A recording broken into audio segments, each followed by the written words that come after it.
a number of the players coming in for racist abuse from so-called fans.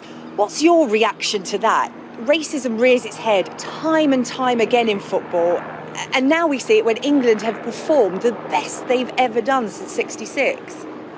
Well, I'm just reading your breaking news. It says the PM condemns racist abuse of England players.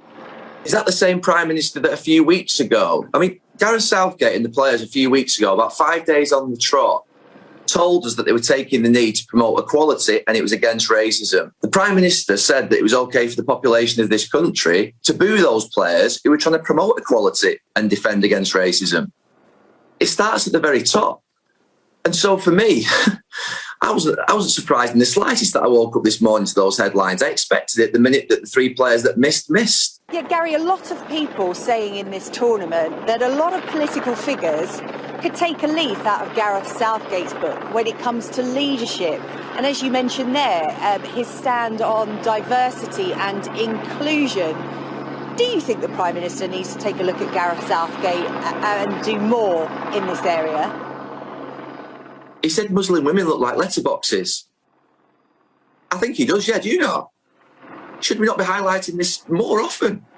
I mean, honestly, Gareth Southgate and Boris Johnson, they're actually poles apart. One's a gentleman. You can be a leader and a gentleman. You can be ruthless but have empathy and compassion. I mean, if you look at Boris Johnson, every time he speaks, and this is not a Conservative, this is nothing to do with Tory Party, Labour Party, Liberal Democrats. I really am disenfranchised and disconnected from what I see in politics at this moment in time. There is a lack of leadership. Gareth, over this last few weeks, as every time that he's come on, whether he's won, whether he's lost, whether he's talking about an incident like racism, he talks with dignity, it's genuine, it's compassionate, it connects to the people of this country. It's someone that I feel I can connect to and feel like I know. And yet, when I hear sometimes, you know, that the MPs speak, I'm like, oh, what is happening here? How can we vote for these people? Look at him. You know, he's hugging the captain of the opposition team 1 minute and he's hugging Saka the next minute with compassion.